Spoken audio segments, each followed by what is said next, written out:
ये हमारे कीड़े वाले फरमान साहब आए हैं। अस्सलाम वालेकुम, हाउ आर यू एवरीवन, सब लोग कैसे हो, ठीक हो? तो ये हमारे भाईजान हैं, ये सऊदी अरेबिया में है हमारे साथ। तो आज पहला दिन है इनका ड्यूटी का। आगे आते थे, बैठ के बस में वापस चले जाते थे। तो आज पहला दिन है, तो इनसे पूछते हैं, इंटरव्यू करते हैं कि भाईजान क्या महसूस कर रहे हैं। जी भाईजान, आप पहले दिन ड्यूटी पे हैं तो क्या महसूस कर रहे हैं? कुछ भाई बहुत अच्छा महसूस कर रहे हैं।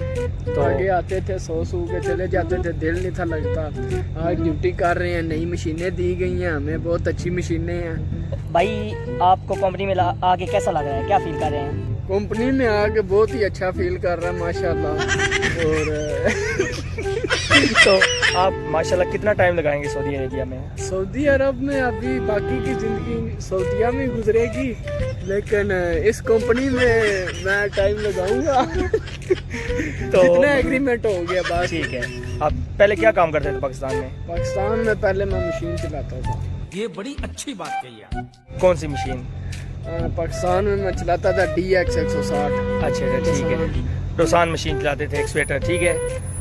ये हमारे कीड़े वाले फरमान साहब आए हैं।